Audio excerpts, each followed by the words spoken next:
Oke, kembali lagi ke video pembelajaran podcast. Ya, kita akan membahas tentang konsep multimedia. Ini sudah part keduanya. Terima kasih Pak Fadli. Ini mindset baru, pemandangan baru tentang video tentang konsep multimedia. Ini Pak Fadli tentang fotografi tadi ya. Artinya mau fotografi, videografi atau apapun itu, yang penting skill kita yang harus kita asah ya.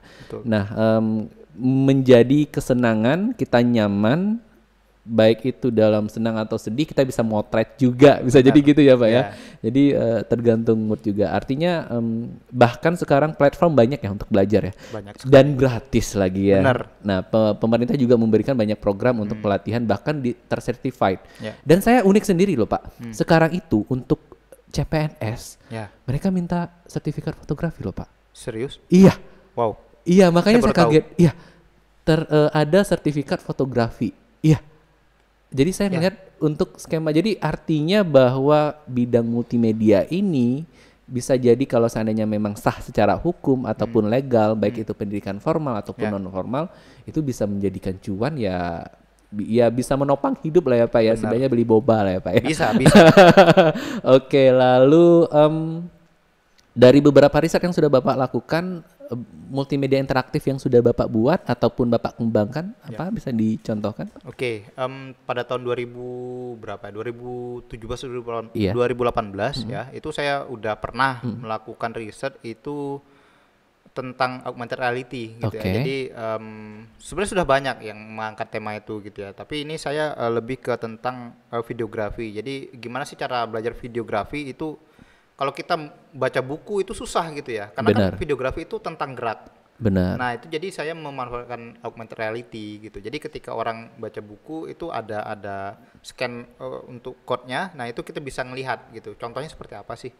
Gitu ya. 2017-18 itu masih awal untuk di Indonesia pengembangan augmented reality ya, masih sangat awal gitu, maksudnya belum terlalu banyak banget juga, terutama untuk bidang pembelajaran karena dari resource-nya juga untuk produksinya lumayan mahal ya Pak. Benar, ya. Pak. Oke, lalu yang kebelakangan ini yang Bapak riset atau mulai akan rencana untuk diriset dan kenapa itu ada? Rencananya itu kedepannya saya mau mau ngulik ke arah projection mapping gitu Pak. Projection mapping. Apa itu projection mapping? Nah, projection mapping itu adalah teknik untuk memanfaatkan proyektor ya, dan itu diarahkan ke bidang tertentu.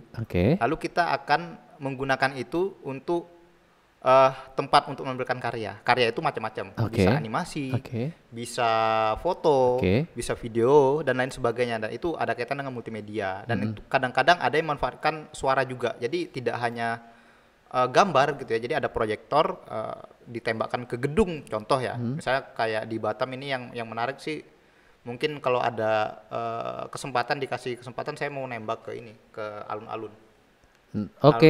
Itu gede banget ya, benar. Itu keinginan saya sih. Jadi rencana saya itu mau mau memperkenalkan teknik itu gitu ya. Dan itu menjadi salah satu daya tarik sih pariwisata kalau menurut saya. Itu gitu. Part of bidang apa sih Pak sebenarnya?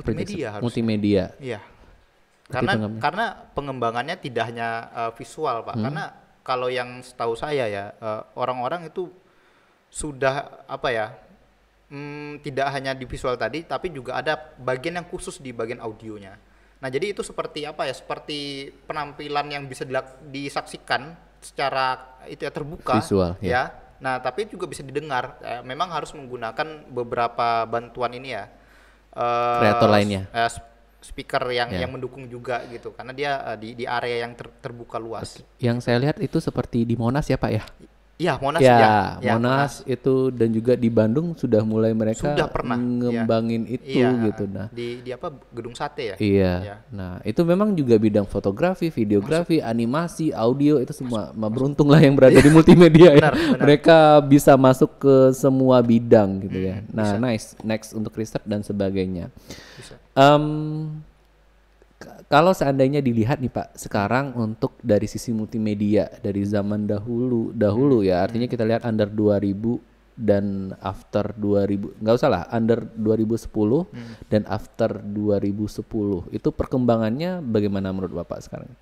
Ya itu kalau menurut saya sih karena berbagai macam faktor gitu ya. Contohnya ya seperti peralatan ya, kita tahu Pak ya. Dulu harga kamera luar biasa.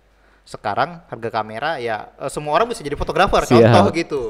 Nah jadi content creator pun sekarang itu banyak sekali. Jadi kalau menurut saya itu jadi salah satu yang faktor yang paling penting gitu ya, yang membuat banyak sekali orang yang tertarik ke bidang ini. Lalu yang kedua adalah perkembangan internet. Jelas dulu pasti. Ya kita tahu tahun 2000 ke bawah itu mau nyari tugas saja. Wah, itu modalnya gede loh, harus ke warnet, ya kan. Lalu contohnya media penyimpanannya juga belum gede waktu itu ya Pak ya. Saya masih pakai floppy disk dan saya sempat pakai floppy dan saya juga sempat pakai flash disk yang paling kecil 128 megabyte loh Pak. Itu udah wah banget dulu waktu itu. 64 mega itu mahal banget harganya. Iya banget. Bener. Yang dapat orang yang punya 1 giga itu sultan banget dulu. Oh iya. Iya benar. Pakai HP ini ya, Nokia dulu ya, seperti Edge dan lain sebagainya. Benar. 1 giga itu sesuatu yang wah. Sekarang handphone 1 giga sampai memakai ya kan. Nah itu kan pengaruh gitu Pak. Di multimedia kita kan membutuhkan itu, media penyimpanan itu. Ya. Jadi ya ke internet juga seperti YouTube. Itu YouTube kalau dulu orang YouTubean mikir gitu, wah kuota kan berapa cuman gitu ya, harganya mahal juga. Nah sekarang orang mau pakai kualitas yang 4K juga nggak masalah gitu, pakai wifi di rumah kok bayarnya cuman berapa gitu bulanannya ya. 300.000 atau 200-an juga ada, apalagi internet untuk pelajar gitu. Bener, kan banyak program dari pemerintah. Ya bersyukurlah kita berada di Indonesia ya Pak ya, memiliki akses itu dibandingkan dengan Korea Utara ya Pak ya. jangan dibandingin nggak bisa akses internet, jangankan akses internet, mau teleponan aja kayak nggak bisa ke sana. Oke. Nah selama ini Bapak dalam dunia fotografi pasti yang namanya tools itu menjadi halangan banget ya, banget halangan gitu. Dan saya juga merasakan dulu ketika saya berusaha untuk mengembangkan konten multimedia ya terbatas dengan alat gitu. Nah biasanya Bapak menyikapi tantangan ini biasanya gimana sih caranya? Caranya ya memang itu balik ke orangnya masing-masing gitu ya. Kalau saya pribadi sih saya prefer ke memaksimalkan apa yang kita punya. Intinya itu. Jadi contoh ada sih orang-orang yang memang pikirannya itu punya kamera mahal gitu atau punya peralatan mahal, itu adalah sesuatu yang luar biasa. Kalau menurut saya enggak. Karena saya punya teman dia kameranya yang biasa-biasa aja. Dan dia membuktikan karyanya itu lebih bagus dibandingkan orang yang punya kamera yang mahal tetapi kameranya disimpan terus. Ya, jadi kameranya untuk apa gitu? Jadi nggak dipakai. Saya juga heran, Pak, kenapa ya? Maksudnya kamera diberi mahal, tapi cuman buat pajangan, gaya-gayaan gitu. Padahal kita ini untuk mindset kepada mahasiswa semua ya, bahwa tools itu dibeli sesuai dengan kebutuhannya, bukan karena kita gengsi. Nah, kebanyakan dari generasi muda, misalnya kita sebutlah satu merek Apple, misalnya kayak gitu ya. Nah, mereka beli Apple karena gengsi. Menurut kalangan mereka Apple itu akan lebih tinggi penilaian di mata orang. Sementara kita nggak butuh Apple, misalnya kita lebih butuh ROG misalnya kayak gitu ataupun laptop untuk gaming yang untuk bisa memproses animasi, mau memproses audio, video yang lebih itu ya. Ya banyak sih mahasiswa ataupun pelajar yang lebih menekankan kepada gengsi dibandingkan dengan kebutuhannya. Saya juga merasakan dulu, saya waktu kuliah bahkan itu sempat nebeng di rumah saudara buat ngerjain tugas gitu ya. Itu niat gitu Pak. Niat banget makanya gitu. Jadi ya artinya bahwa keterbatasan bukan menjadi hambatan ataupun halangan. Oke. Nah, kalau kita lihat dari Human Visual System sendiri pada saat sekarang ini, lebih cenderung ketertarikan orang terhadap konten multimedia itu bagaimana Pak? Atau arahnya kemana? Atau trennya untuk beberapa tahun ini gimana? Kalau Bapak dalam bidang fotografi, orang lebih sukanya ke hal-hal yang seperti apa gitu? Kalau saya ngelihatnya sih, kalau di fotografi contoh gitu ya, di fotografi itu sekarang ritmenya adalah orang-orang lebih senangnya itu ke foto-foto yang minimalis gitu ya, minimalis sesuatu yang simple gitu. Jadi nggak harus difoto juga, karena foto itu nanti juga akan dipakai ke yang lain. Contoh seperti penggunaan di website atau penggunaan di aplikasi, contohnya di wallpaper handphone gitu ya, dan lain sebagainya. Nah itu juga salah satu perkembangan yang anak muda banget gitu ya. Lalu seperti penggunaan beberapa aplikasi tambahan di handphone. Nah itu sebenarnya nggak masalah sih, karena memang setiap orang itu punya preferensi yang berbeda-beda gitu ya. Kalau yang profesional sih saya lihat masih ini ya, masih bertahan itu seperti bisnis di videografi, di fotografi ya, yang terkait dengan jasa itu ya, konten gitu ya. Itu tetap akan ada sih kalau menurut saya, karena itu setiap saat akan dicari orang gitu. Karena orang akan ada terus gitu ya, di KUA nggak mungkin sepi gitu kan. Selalu ada yang datang gitu ya. Nah, kebutuhan itu pasti akan ada. Pasti akan ada. Nah, ketika Bapak membidik sebuah gambar atau mengambil sebuah video ataupun apapun itu, gimana sih Pak agar tujuan ataupun maksud dari pesan yang kita bidik itu bisa tersampaikan ke orang? Nah, itu yang agak susah nih. Nah, itu gimana sih tipsnya kalau Bapak? Kalau dari saya sih cara kita menyampaikan gitu ya. Intinya yang pertama kita harus tahu tuh ya. Ini kita ngambil apa nih? Konteksnya apa? Oke, contoh kayak fotografer wedding misal. Benar. Ya, dia harus tahu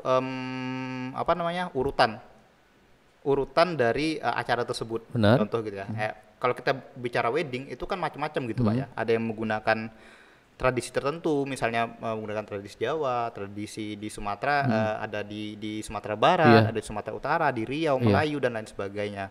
Itu kalau kita nggak tahu itu berbahaya loh gitu, karena momennya nggak mungkin bisa diulang. Suruh nih, balik lagi kan mungkin. Karena kehilangan momen itu sesuatu yang sangat sangat fatal gitu. Bagi fotografer itu wah gitu sampai bisa nendang-nendang apa gitu ya Pak.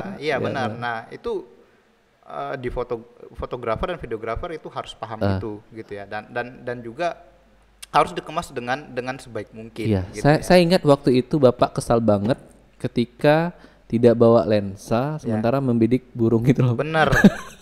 Itu sering kejadian, sering sekali. Tapi ya gimana ya Pak ya, maksudnya Bapak sudah berkeluarga dengan bawaan anak yang lebih banyak dengan bawaan Bapaknya untuk bidang fotografi. Nah itu biasanya untuk mensiasati itu nih, mensiasati yang hal kayak gitu Bapak deketin juga mungkin mereka juga akan cepat terbang ya, karena animal susah kali untuk yang disesuaikan dengan keinginan kita. Berarti intinya ya itu tadi ya Pak ya, dibicarakan bahwa. Nah kita cut dulu, kita lanjut nanti ke part 3, pembahasannya makin seru, jadi mudah-mudahan menambah wawasan. Terima kasih, kita lanjutkan ke part 3.